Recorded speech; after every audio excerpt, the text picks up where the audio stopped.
بسم اللہ الرحمن الرحیم. In the name of Allah, the Beneficent, the Merciful. الحمدللہ وکفا وسلام علی عبادہ الذین اصطفى اما بعد.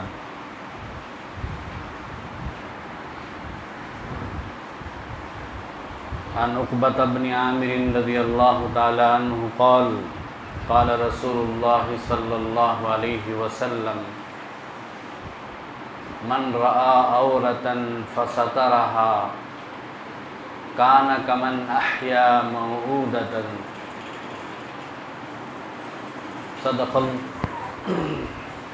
صدق رسوله النبي الكريم ونحن على ذلك من الشاهدين والشاكرين.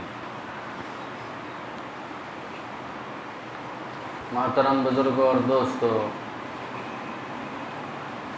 آپ حضرات کے سامنے ایک چھوٹی سی حدیث بیان کی گئی ہے. مشکوٰۃ شریف کی روایت ہے. حضرت عقبہ بن عامر رضی اللہ تعالیٰ عنہ فرماتے ہیں، رسول کریم صلی اللہ علیہ وسلم نے فرمایا، من رأى عورة فسترها، جو شخص کسی دوسرے کا پوشیدہ عیب دیکھے اور اس کو چھپائے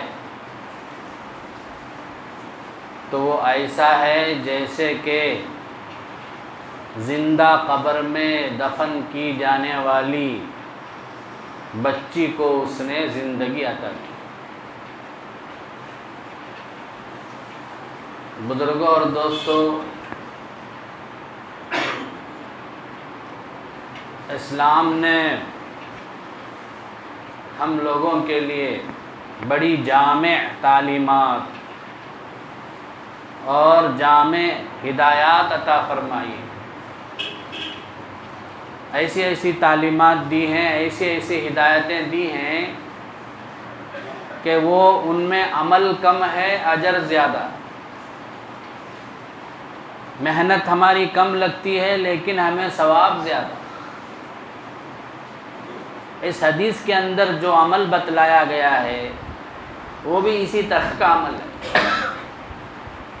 اس میں ہماری کوئی محنت نہیں لگتی، اس میں ہمیں کوئی مشقت نہیں ہوتی، ہمیں کوئی تکلیف برداشت نہیں کرنی پڑتی، ہمیں کوئی عمل نہیں کرنا پڑتا،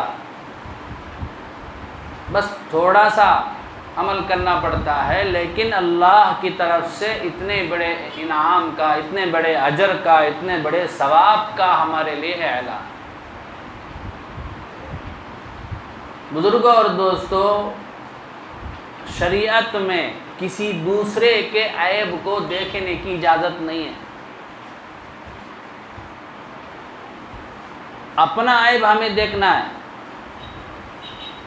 عیب اپنا دیکھنا ہے، خوبی دوسرے کی دیکھنی ہے، اچھائی دوسرے کے اندر کیا ہے اس کو دیکھنا ہے.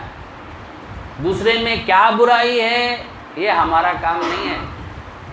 ہمارا کام ہے اپنے اندر کی خامی دیکھنا، اپنے اندر کی کمی دیکھنا، اپنے اندر کی برائی دیکھنا کہ میں کتنا برا آدمی ہوں، میں کتنا گنہگار آدمی ہوں.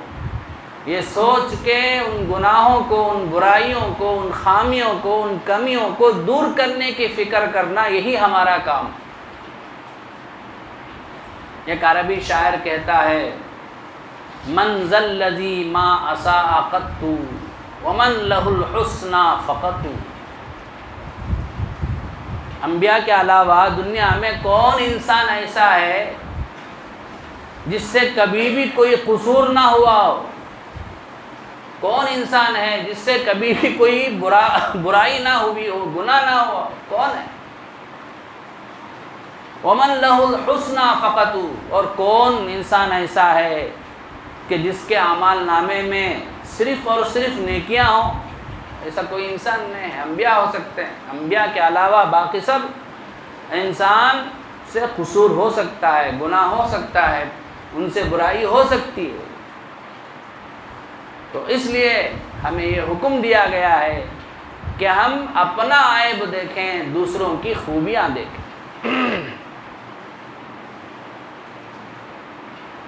بعض لوگ کیا کرتے ہیں، اگر کسی کا عیب دیکھ لیے، کسی کی برائی دیکھ لیے، کسی کا گناہ کرتا ہوا دیکھ لیے، اور وہ اپنی اس برائی کو چھپانا چاہتا ہے، ڈرتا ہے کہ اگر میری یہ برائی لوگوں میں ظاہر ہو جائے گی تو میں رسوا ہو جاؤں گا، ذلیل ہو جاؤں گا۔ تو بعض شریر لوگ اس موقع سے فائدہ اٹھاتے ہیں، اسے بلیک میل کرتے ہیں، تم میرا یہ کام کرا دو، تم مجھے اتنا پیسہ دے دو، ورنہ میں تمہارا جو جرم ہے، تمہاری جو خطا ہے، تمہارا جو گناہ ہے، میں اسے لوگوں کے سامنے ظاہر کر دوں گا، تمہارا سارا بھانڈا پھوٹ جائے گا۔ اس طرح سے بلیک میل کرتے ہیں۔ بزرگوں اور دوستوں، یہ حرام ہے، ناجائز ہے۔ جو اس طرح سے بلیک میل کر کے دوسروں کی عیب کو اچھالتے ہیں، دوسرے کے عیب کو لوگوں کے سامنے ظاہر کرتے ہیں تاکہ ایک مسلمان رسوا ہو جائے، ذلیل ہو جائے، اس کے لیے بڑی وعیدیں آئی ہیں۔ اللہ کے نبی صلی اللہ علیہ وسلم نے فرمایا، معراج کے سفر میں جب گزر رہا تھا تو میں نے چند لوگوں کو دیکھا کہ ان کے ناخن تانبے کے بنے ہوئے، تانبے کے، اور ان ناخنوں سے اپنے چہرے کو خود نوچ رہے ہیں، اپنے سینے کو نوچ رہے ہیں۔ تو اللہ کے نبی صلی اللہ علیہ وسلم نے حضرت جبرائیل علیہ السلام سے پوچھا کہ جبرائیل یہ کون ہیں؟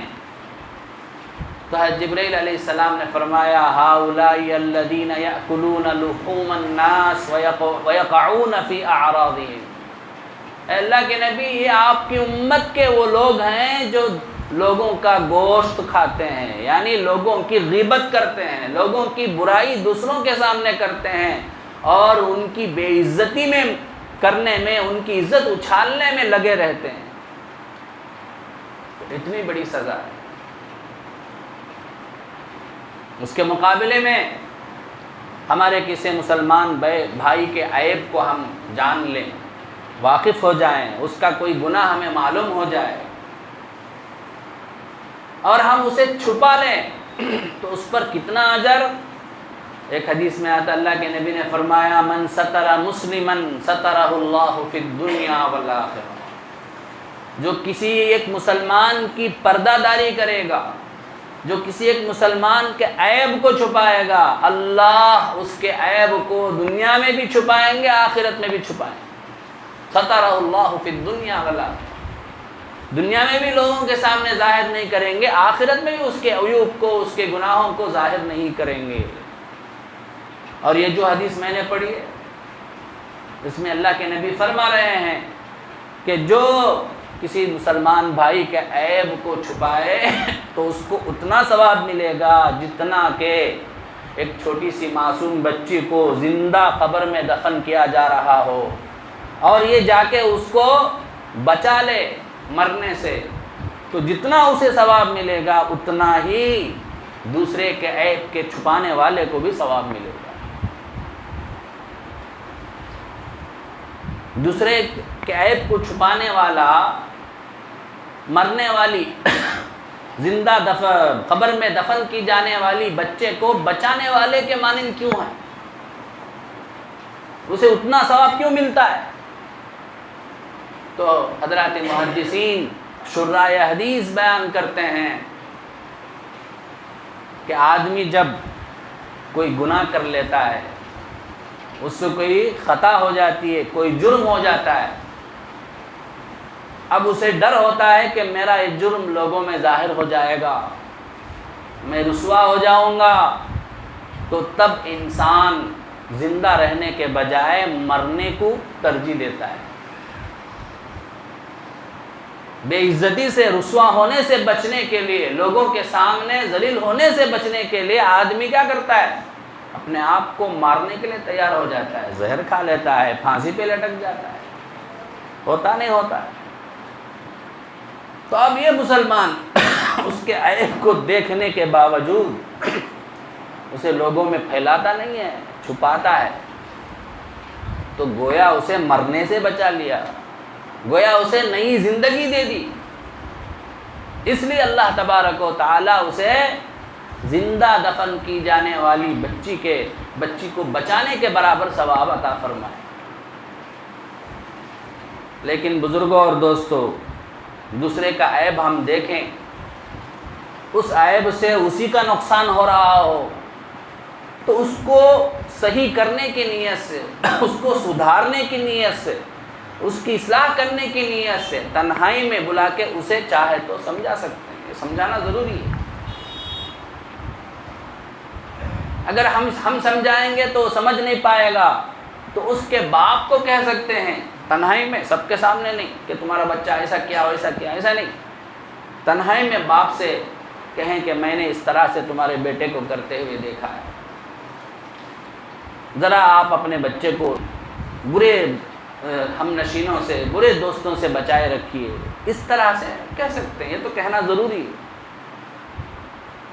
لیکن اسے اچھالنا کہ یہ بچہ ایسا ہے، بچہ ویسا ہے، دوسروں کے سامنے ظاہر کرنا یہ جائز نہیں.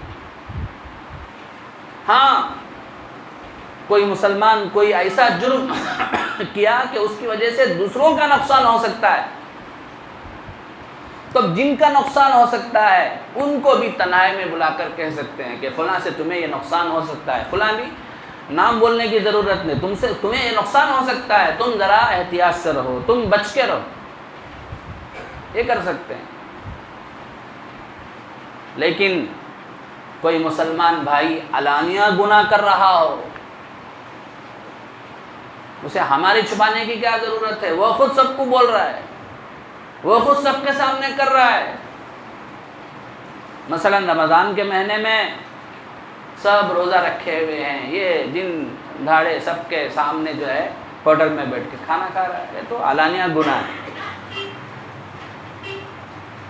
شراب کی دکان کو جا کے شراب پی رہا ہے، یہ اس کا علانیہ گناہ ہے، کھلم کھلا گناہ ہے.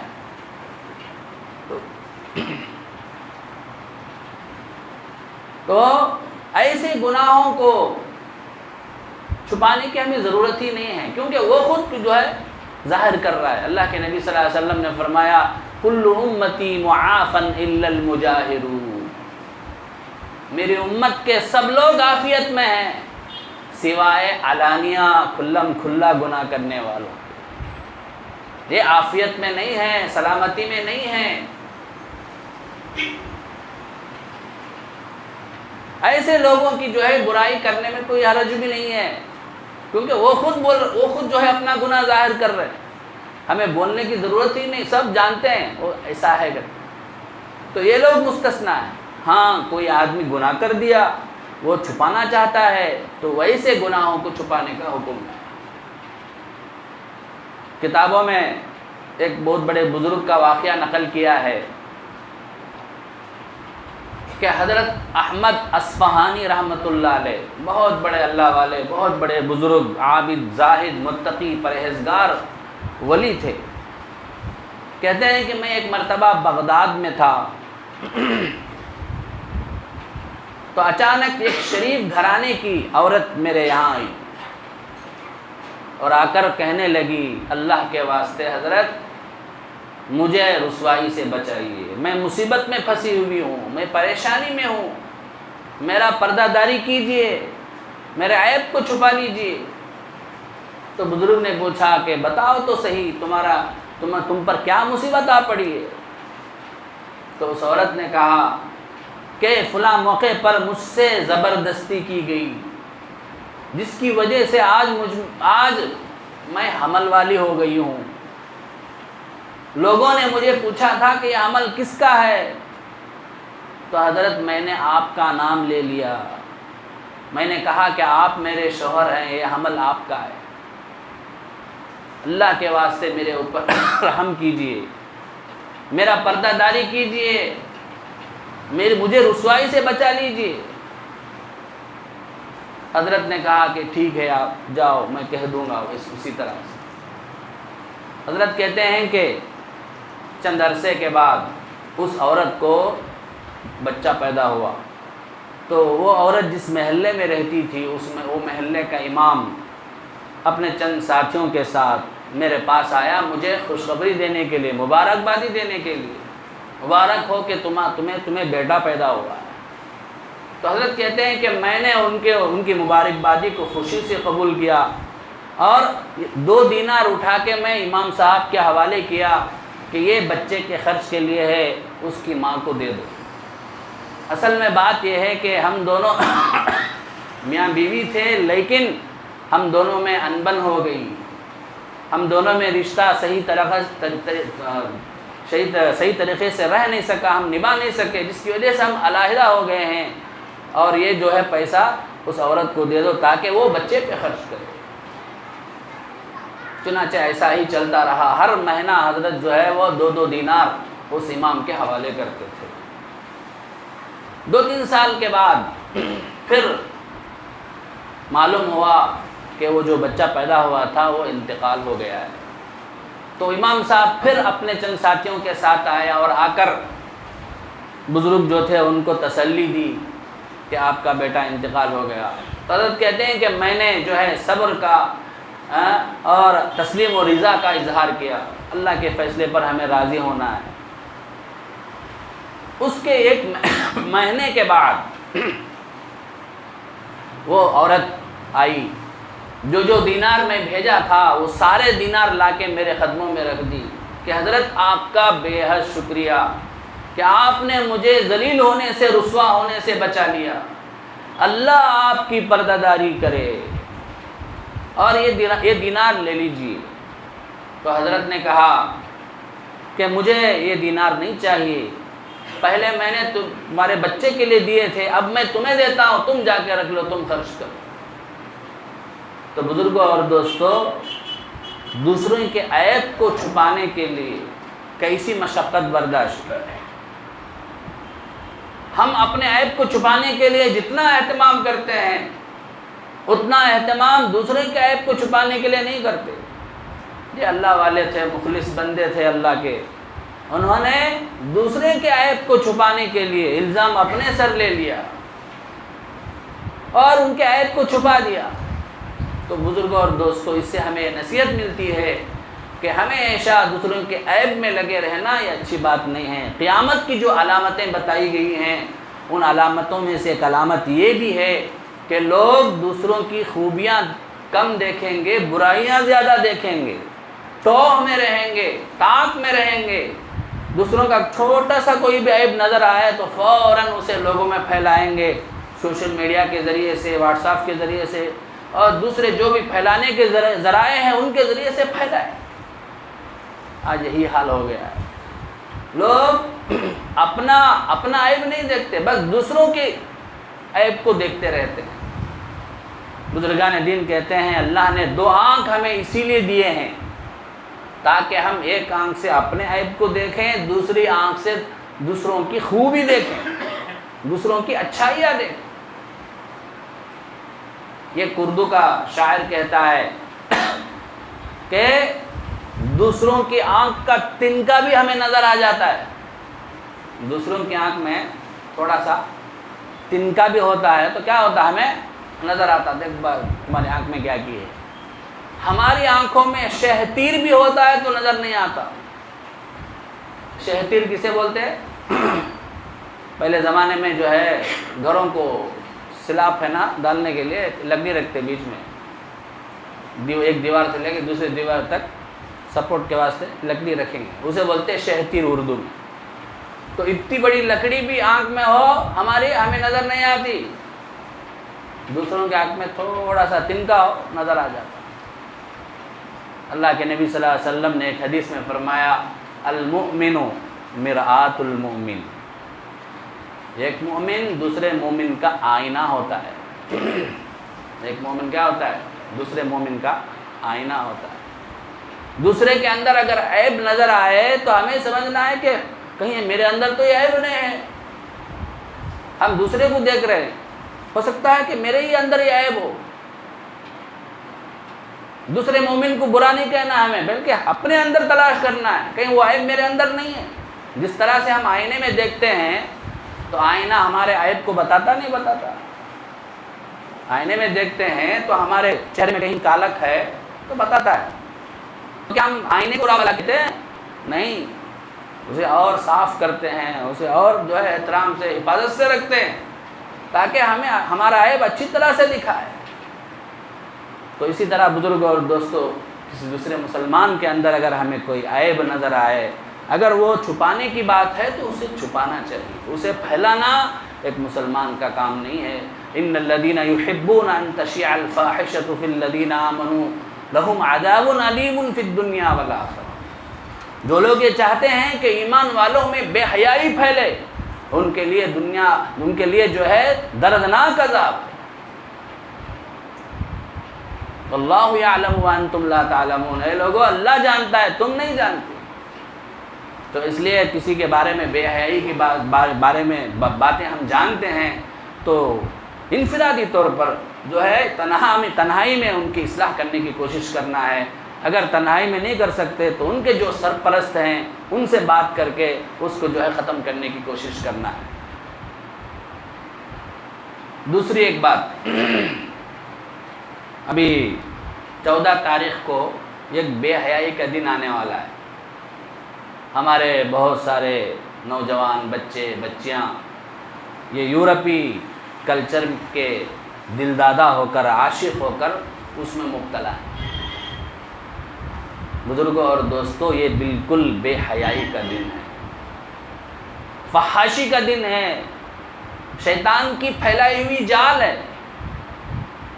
اللہ قرآن میں کہتا ہے ان الشیطان لکم عدو فاتخذوہ عدوا، شیطان تمہارا کھلا ہوا دشمن ہے، اسے دشمن سمجھو۔ انما یأمرکم بالسوء والفحشاء، تمہیں وہ بے حیائی کا حکم دیتا ہے، گناہوں کا حکم دیتا ہے، اس سے بچو۔ تو پوری دنیا کے اندر اس کو محبت کا دن سمجھا جاتا ہے۔ پتہ نہیں کوئی زانی اس دن جو ہے زنا کر لیا تو اس کی وجہ سے اس کے جرم میں اسے مار دیا گیا، اب اس لیے اس کو یہ ایک دن بنا دیا گیا، محبت کرنے والوں کا دن۔ اب اسے بڑے زور شور سے بنایا جاتا ہے، لڑکے لڑکیاں ایک دوسرے کو تحفے دیتی ہیں۔ بزرگوں اور دوستو، یہ اسلام جو ہے ہمیں کیا اسی کی تعلیم دیتا ہے؟ یہ تو یورپین تہذیب ہے۔ وہ یورپ، وہ انگریز، وہ یہود، وہ نصارہ جو 4-5 مہینے سے ہمارے مسلمانوں پر بمباری کر رہے ہیں، ان کا طریقہ ہے۔ کیا ہم اس طریقے پہ چلے؟ اللہ اس کے رسول کو طریقے کو چھوڑ کے اللہ کہتا ہے وَذَرُوا الْفَوَاحِشَ مَا ظَهَرَ مِنْهَا وَمَا بَطَنَ، بے حیائی کے سارے کاموں کو چھوڑ دو، چاہے وہ کھلی ہوئی بے حیائی ہو، چاہے پوشیدہ بے حیائی ہو، بے حیائی کے کام کو چھوڑ دو۔ تو بزرگوں اور دوستوں، اس لیے اپنے نوجوان بچوں کو سمجھانے کی ضرورت ہے، جو کالج میں پڑھ رہے ہیں، یونیورسٹیوں میں پڑھ رہے ہیں، اسی طرح اسکولوں میں پڑھ رہے ہیں، ان کے ہمیں جو ہے جانچ کرنی ہے، ان کی جو ہے خاص تربیت کرنی ہے، کہیں ہمارے بچے اس میں ملوث نہ ہو جائیں۔ اللہ تبارک و تعالیٰ تمام امت مسلمہ کو جو ہے ایسے بے حیائی کے کاموں سے محفوظ فرمائے۔ آمین و آخر دعوانا الحمدللہ رب العالمین۔